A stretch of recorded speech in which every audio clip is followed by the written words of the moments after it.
This podcast is produced by OnPod, a video content studio near you. Hi, everybody. Welcome back to the podcast. Today, we are here with Korede Oludiran. Thank you so much for being here today. Thank you for having me. He is the founder of Echo Oscar. It's an international collaboration and consulting firm. Through your experience as a project manager, what inspired your focus on team collaboration as the ultimate driver of process improvement in organizations? Thank you. In my experience, I've worked with a lot of brilliant individuals, skilled, very dedicated to their work. However, when it comes to collaboration, it's always a difficult thing. And I found that most of my teams have more potentials than were explored or that materialized. So I've always known that. But on top of that, sometime last year, Echo Oscar did a survey where we asked employees in Canada what area of their process would they like to see improvement on. And the majority mentioned collaboration and communication. There are many areas that were mentioned, but collaboration and communication came tops or first two, depending on how we filtered. It doesn't matter whether by geography within Canada, by years of experience, by industry, by job titles. Everybody seemed to be talking about collaboration and communication as a major area they want there to be improvement. Also, there is a report by Salesforce that says that 86% of employees and executives point at poor collaboration and communication as the major cause of workplace failures. So that's why we decided to focus on collaboration as a means to helping organizations improve their business processes. Okay, beautiful. That makes so much sense because sometimes even in your own mind, you think that people understand more of you than you actually see. And this is a problem internationally. So it's very interesting to bring that back Absolutely. To an actual human error that we all could focus on for improvement. Why do you think so many companies with great talent still struggle with collaboration, even or especially during major changes or challenges?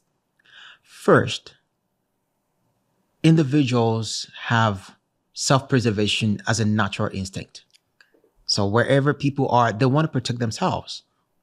It's not like they don't want to work with other people effectively, but they care about themselves first and foremost. On top of that, most organizations have their reward system, both formal and informal reward system, focusing more on individual performances rather than group wins. Mm-hmm. So that sort of teaches people to want to work in silo. And when I say people, not only individuals, but also units, departments sometimes work in silos as well. And the more brilliant people are, there's actually a report published in Harvard Business Review in 2012, I believe, that says that high-performing individuals are less likely to want to learn from one another, learn from other people, less likely to teach other people, less likely to want to be flexible with their work, and less likely to resolve unusual bottlenecks. So when people are high performers, they believe so much in what they do, and they tend to want to go into themselves and work in silos. And this, like I said, happens with units as well, departments. Yes. That makes total sense. I could even see if someone is so used to being a top performer and not being able to rely on those people, they would have to only, take from their own experience. It becomes a bias and an algorithm in your own mind. Yes. So that makes total sense. Your business has an underlying focus on collaboration, which we've spoken about, yes, for process improvement. What are the signs that a business has a collaboration gap, slowing down its growth and its innovation? What are the what? The gaps that you see. Oh, yes. Yeah, sorry. Thank you. The gaps we've seen are a couple of gaps. One would be when people don't speak up while in meetings. People are just nodding, they are agreeing, and everything is moving on like it's fine. But it's not always fine. Mm-hmm.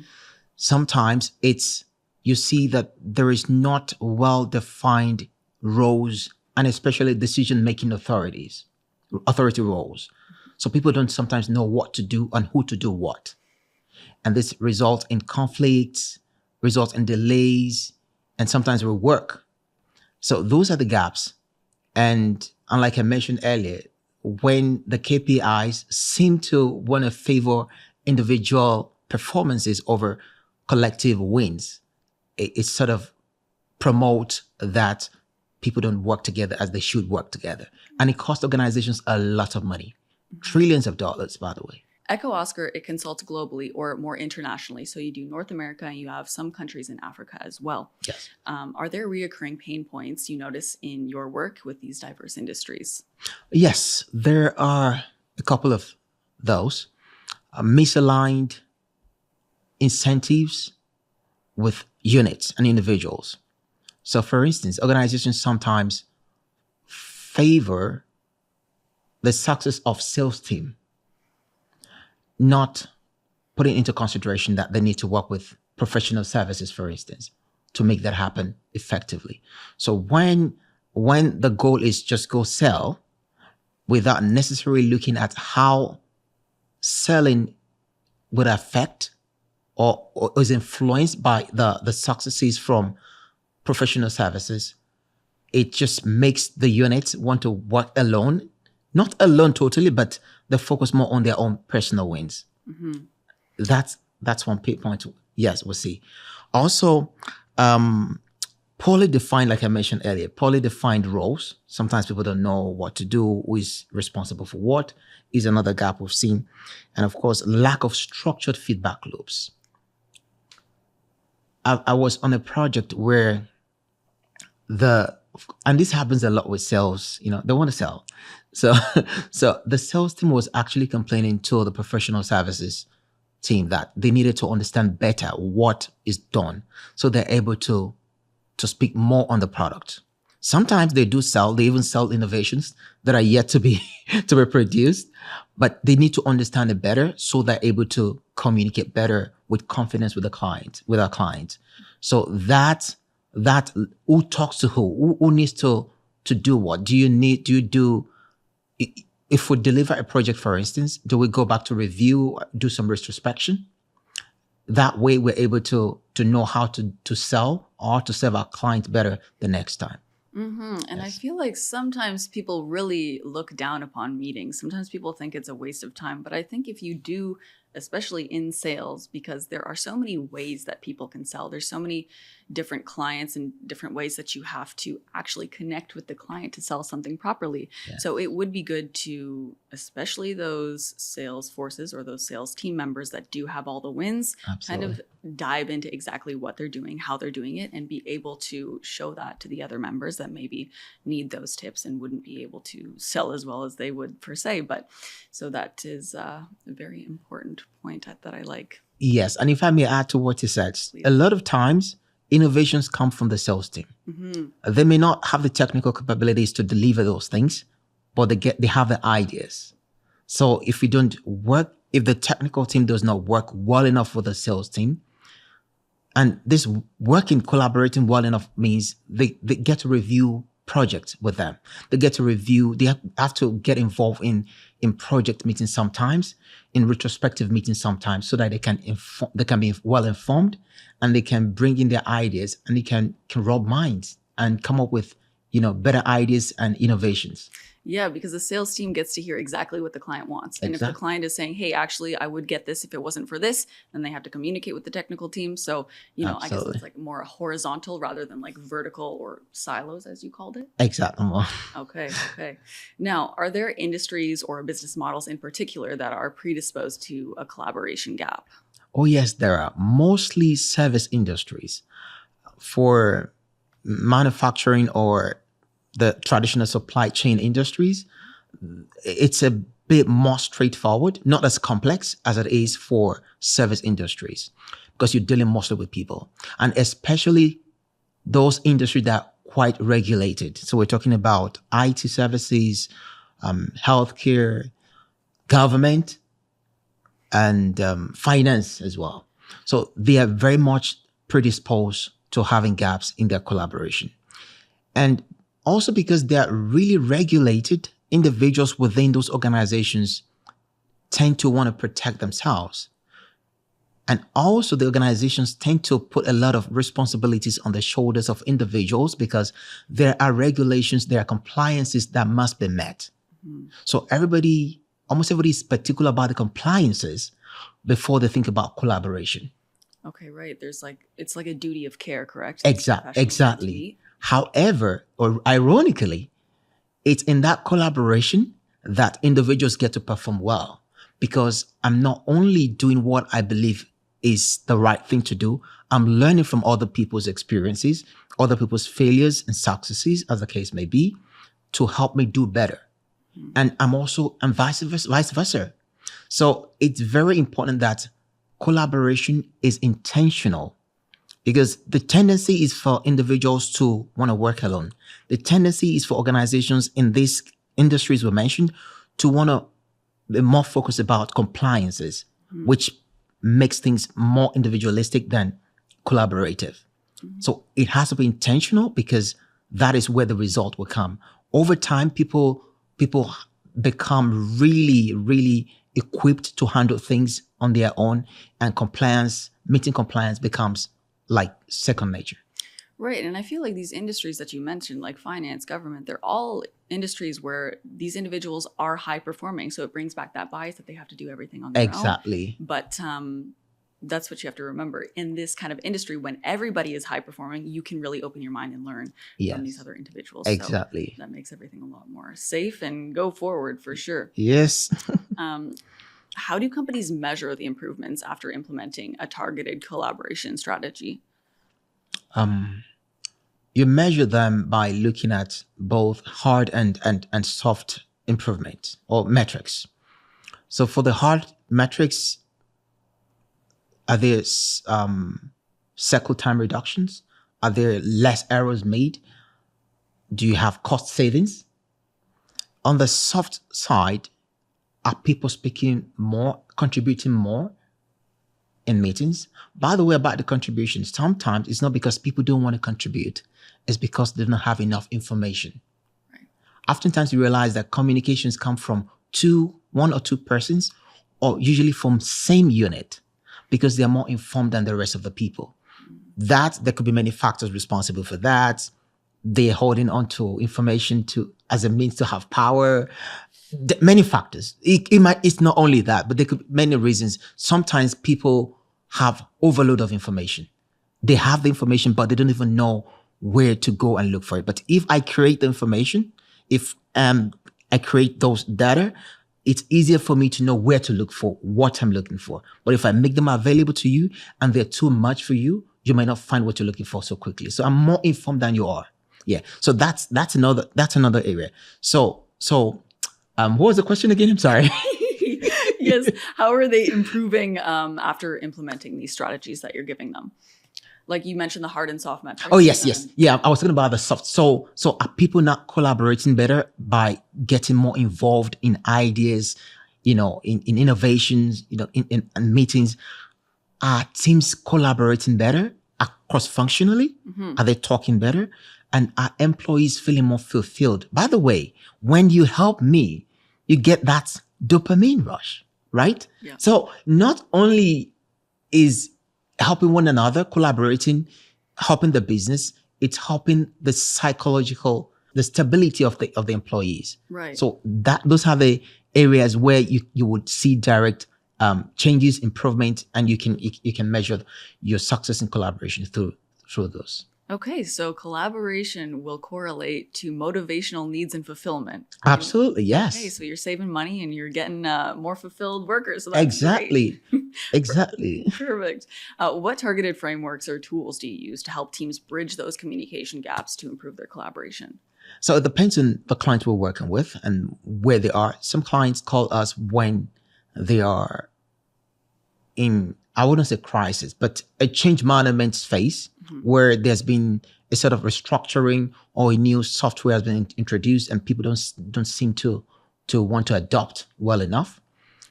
What we introduce could be some change management framework like Koda's 8-step for transformation, 8-step transformation model, or ADKAR, which focuses on individuals and what they need to do, how to help them to adopt.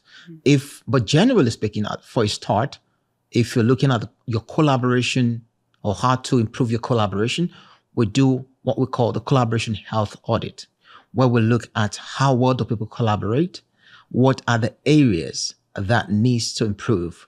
Is it that people don't get enough information? Is it that they're not well-defined roles and decision-making authority roles, for instance? So we look at those and then we come up with a scorecard and action plans for you. So that we do. We also help with one of our products is process to performance accelerator, where we zero in on 2 or 3 processes.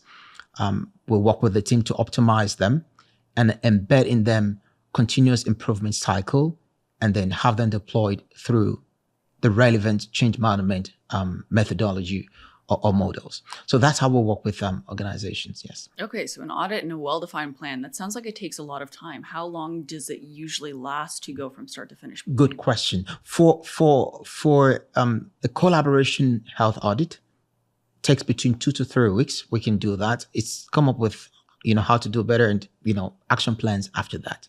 So it depends also on how big the organization is. Depends on the space we're working. So, but usually our projects could run if it's huge, between 3 to 6 months. Okay. Yes. That's actually a lot shorter than I was thinking. Oh. But I'm sure you can spot those problems as soon as possible. And it is very interesting that businesses only reach out when they are having a crisis, yes. Even though it's been losing them money for this amount of time, but they don't want to spend on a consultant, even though it's probably the best solution. Yeah. Let me give you an example. We're talking to a client now. It's a government agency here. And they did a restructuring recently. People's units get changed. People's designations get changed. And a lot of people got confused as to what am I supposed to do? So expectations from others of me are not exactly what I feel I should be doing. So we're talking to them to break that gap. So to help them with the change management, because according to them, there's chaos. That's what they mentioned. Everything is just chaotic. So helping them to look at how we can help, transform or transfer people from where they are to where they should be, and to help them understand, things will change, right? Just guide them through that process, because when there's uncertainty as well, people tend to be more siloed. Mm-hmm. When there's uncertainty, I want to protect my job. I want to be promoted. I don't know if these things happening could result in me losing my job. So people tend to do sometimes more than is expected of them, and not what is even expected of them. Okay. Because they're trying to impress others, their managers. Yeah. So sometimes they drop the ball where they're not supposed to drop the ball, and then sometimes they extend into other people's roles, and there's conflict. Right. Yes. And I'm sure that's happening a lot right now, especially with the economy the way it is. People are downsizing, especially large companies, Yes. and then all those job descriptions have to change. So, and then people have to go out of their way to impress others when they keep their jobs. So then things are left unfulfilled anyway. So consulting for collaboration is probably a great time to get into if your business is absolutely restructuring or whatnot. Now, if a team leader does suspect a collaboration problem, what are some first steps they can take to identify and address it? Observation and questions. Observe, ask questions, and be open to answers that may not be what you're looking for. You can ask, where do we usually have delays? Questions as simple as, if we're to change one part of our processes, what would it be? Mm-hmm. And that, you'll be shocked, that could reveal to you insight that no dashboard will give you. So I would always say, be open. And of course, as a leader, you've got to model collaboration as well. Mm-hmm. You've got to encourage it and enable people to collaborate. It has to be intentional. It has to be taught. I usually say something that collaboration is often seen from the angle of, do you have the soft skill to work with people when you get an interview to be employed into an organization? Mm-hmm. So they want to be sure that you have those skills to work with other people. But the moment you get in, not a lot of investment is made into making sure you work with other people. Because when I come on a project, I come with my professional sentiments. There's a way I understand project management to be done in an agile environment because of where I've come from. And I believe that's the norm. It's just somewhere sitting in my brain. I don't think about it. So if I bring it in without somebody saying, hey, we know you understand, you might be a scrum master from where you're coming from, but this is how our agile is. This is how we do project in the agile environment. Okay. It helps me to be able to collaborate better with people I meet on the ground, and there's less friction. So there must be deliberate, intentional investment into collaboration, enabling activities and trainings, like I mentioned earlier. Right. So it's like part of the culture. Like, one, you have to figure out what that company culture is so you can integrate properly. And I'm sure because we're humans, we need to hear things a whole bunch of times for it to actually sink into your brain, right? Exactly.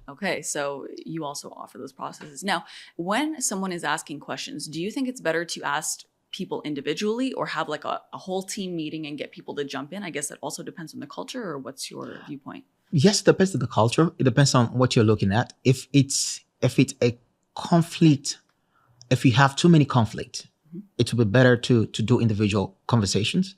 And it's always best to have individuals involved go have the conversation as adults.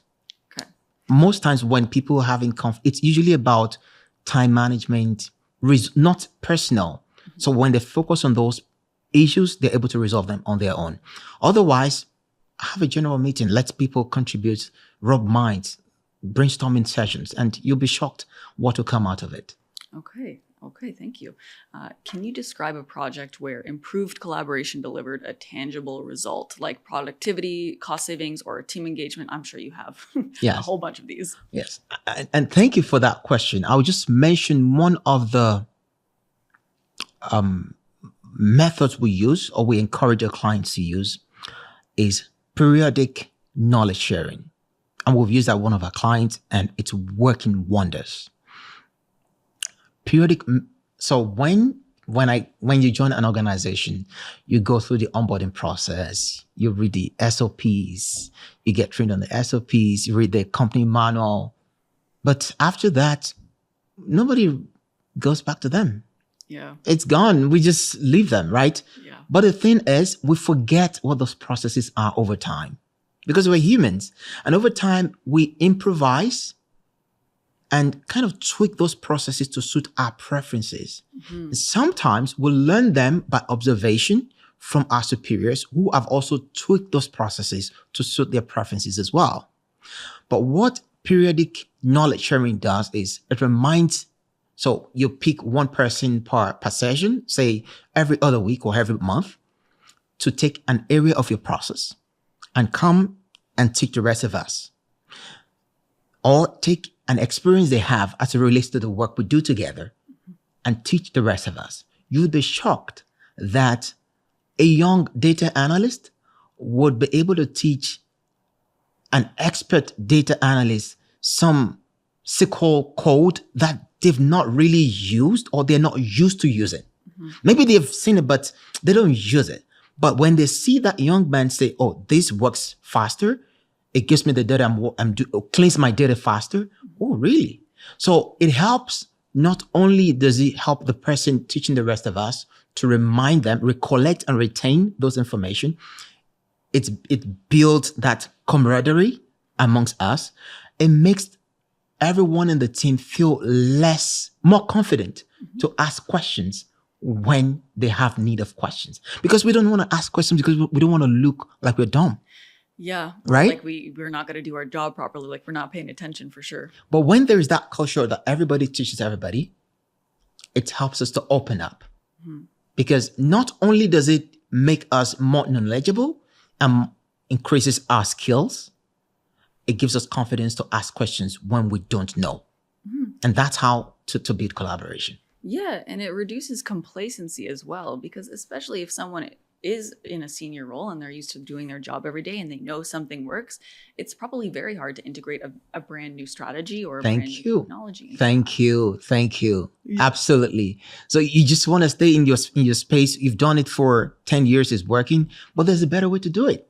And it's one young man, and so that's it. You've said it all.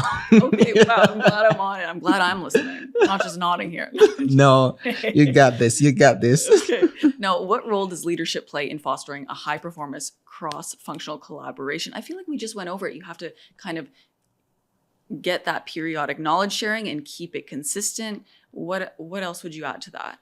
Thank you. Leadership must model collaboration. Sometimes you see that even among the C-suite executive, they don't share information well. They don't collaborate well because they're concerned more about their team, not about how they collaborate. So they need to exemplify that. They need to do more of showing that they're working together at that level. And they say culture is leadership behavior skilled. Is whatever people see the leaders do, that they will do. So if the person in marketing is so focused on his own target, because that happens a lot. So you're in sales, you're focusing on your target, you're in professional services, that you want to make sure that you deliver your deliverables for the year. And who says it has to be for the year? Who says we cannot achieve success over 2 years? Why do we have to confine ourselves within a year? So that if we don't achieve it, even though if we spill over into the first quarter of the next year, we're likely to have more success, greater success than if you had achieved it the year we're talking about. So that collaboration has to be exemplified by leadership, and it has to be taught. It has to be intentional. It has to be part of the process. It has to not be seen as a value to be had, but part of the business process. It has to be part of the business process. Yes. For sure. Because if you've got 3 people at the top and they're all saying different things, one, it probably creates that confusion. Then you don't know who to ask. And then it's like you're working for 3 different businesses. So, exactly. Keep it together. Exactly. Okay. Thank you. No, see, we're collaborating well. Yeah, I think it's good. It's good. How can teams ensure that collaboration improvements are embedded in their culture and not just a temporary fix? All right. So I think I've said a couple of things on that. Right. But you have to do some checking, recurrent checking in on those collaboration processes you've put in place. You cannot leave them to run on their own. You have to continue to, keep it in their minds, fresh in their minds every day. Exactly. And make sure, like we said earlier, that the KPIs encourages collaboration more than individual heroism. That's very important. So you can reward collaboration, correct? Like you can give a bonus for an individual performance, but you can also give a reward or incentive to collaborate, correct? Let me give you an example. Great, thank you. I seem to talk about sales a lot because I've worked most of my professional career in professional services. The client-facing implementation team. And I've had salespeople come to me about complaints about client, but the client felt more comfortable because they sold to them. They have that, that relationship established already, right? So imagine that we finish a project and then we hold a project closure meeting or retrospection with a sales team. What we learned, the lessons learned, we pass it on to the sales team. And then they go ahead to sell to another client based on the knowledge they now have. And of course, vice versa, because they also tell us what the clients might have said, this is what the expectations of the client, and they sell. So that sells, if it's related, if it's connected to what they've learned from this project, then you can reward both teams. Okay. Right? Because they probably would, if you know that they probably would have lost that deal if they had not gotten the updated, information about how things work in the industry or the expectations of the client, of the marketplace, let me put it that way. They would probably have lost it, but they got it because of that that collaboration between the two teams. Then you reward the two teams, not only sales for meeting the target, but professional services for helping sales meet the target. Because you collaborate, you make more money, and then everyone gets more. Everybody's happy. Yeah, makes total sense. Now, what trends are you seeing in how successful organizations structure their teams and workflows for this optimal collaboration? We're seeing most organizations that are doing well with collaboration, and definitely it's translating to bottom line, having a more fluid teams. They have network teams, so that in this team of quality assurance expert, you're not only having them, but you have people who have expertise in training, people who have expertise in sales. Now, for some of those teams, organizations, they have people that have very, very wide range of expertise in the same department. For some, they second people to other departments. So you're in sales or you're in marketing, go to this department, quality assurance, and work with them for this period. You get what I mean? I do. And like that, everybody goes around like that. Yeah, you're circling your jobs. You're circling your jobs. See everyone else. Yes. But even if you don't want to do that, if you want to have a team, make sure that you have people that have varied kinds of expertise. That way, they are thinking from different perspective. Not everybody is thinking technical. Somebody is thinking customer relationship management because they have experience in that space, but they belong to the technical team. So that's what has worked for teams that are doing well in collaboration. That's something we've noticed and is working well. And I would advise any company that wants to sustain their competitive advantage to explore that. That is nice too, because sometimes when you do check out another department, you could go your whole life thinking you're really good at technical things, but then go to the customer relations department and realize you like it a lot better. Yes. So not only are you getting that extra technical background, you're putting into that customer facing service, and then you have a more fulfilled employee that can do better. So exactly. That's good too. Thank you. Yeah.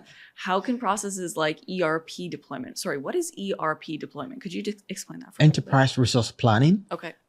It's a big buzzword for it's a big word for system that can help organizations run their processes, usually applications. Like there are many of them. I don't know if I can mention names. Like there's SAP, there's Microsoft Dynamics Navision, or Microsoft Dynamics 365 now. Okay. It was that Navision before. So there are many of them where people can run their accounting processes, their budgeting processes, their human resource processes, helps manage everything within the same application, Yes. Okay, so how can deploying that or digital transformation succeed or fail based purely on the quality of team collaboration? Thank you. ERP projects don't succeed or fail because of the product. They succeed or fail because of people. First, from the point of execution, you need to understand what the clients want, what the users want, I would say, and what the stakeholders want or need. I'll use the word need, preferably, and then provide solutions to that. And when it comes after deployment, adoption could also be a problem, because you can deploy a very fantastic application and people just don't.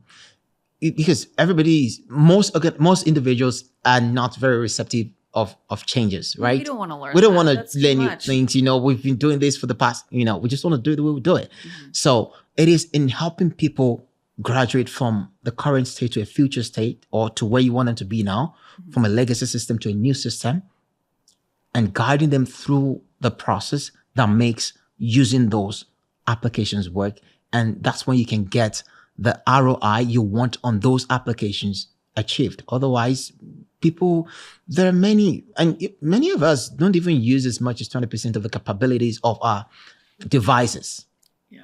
Right? So, and that happens a lot in organizations, with their applications as well. So that is the people part that is very important. Even if you don't get the people part right, the project itself could fail because you might be providing a solution that to which the client does not need, that the client doesn't want, and they don't adopt it as well because that's not what we're looking for. You misunderstood us. I mean, I've seen that happen, and sometimes it's not even about the scope of the work. It's about the quality of it. If I'm working as a technical person, I'm developing the system, and just 1 week to my being done with my own deliverable, I inform the quality assurance person that, I'm going to be done in 1 week, but it's on another project. So that's collaboration, So it's on another project, and then, I'm not available. It may not come on time, and even if it comes, maybe it doesn't give me his full, concentration on the project, and things don't work as they should. But if I'd planned that way ahead, 3 months ahead, I could say, okay, you know what, for every perhaps work package I'm done with, I could transfer it over to him, while I keep working on something else. And by the time we're done for an MVP, for a minimum viable product, like we can transport to live environment, we're good to go. Yeah. Okay, so it comes back to pre-planning so you can maintain that consistency, so Yes. nothing's fragmented and you can actually connect with people properly. Exactly. Okay, that's a lot. What advice would you give to a business leader or project manager who wants to strengthen collaboration in their workplace today, like right now? Listen and observe, and don't take anything for granted. If you like, you can engage a consultant firm to help you look at your collaboration health, do an audit of the collaboration, practices, and give you what you need to change. Sometimes it might just be you might just need to tweak your KPI to give more priority to collective wins than individual heroism, like I said. Right. Sometimes it's in defining better roles of people. Because we're in an agile world. Everything is agile now. But even in agile, there must still be some level of planning and organization. Yeah. So a lot of organizations leave things. Look, I was speaking with a friend recently, and they're running an agile project here in Canada. And usually in an agile team, you have the development team is supposed to compose of the people that are developing, or let me just say the Scrum team is supposed to have the users and the developers for an IT project. But in this case, the users they don't even have much say on the project, but it's the management of the client that keeps giving them scope of what to do. So, and every now and then they have written different BRDs, that a scope document, like 7, that keeps changing. So sometimes it's in understanding what methodology you're using and guiding every stakeholder, including management or client management, on what this methodology is and agreeing on what to do and sticking with those things. Like I said, we have to repeat and repeat and repeat to make sure that collaboration behavior stays with your team. Are there any common misconceptions about teamwork and communication you'd like to clear up for listeners? Yes, there is one major. And some people feel like once you have good collaboration, things just work smoothly, but not exactly.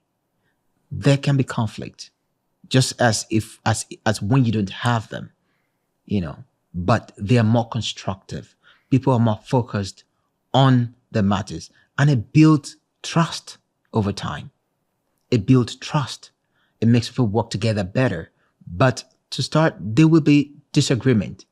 People know, and then it helps you to hear almost everybody's opinion. People feel heard. That's what I would say.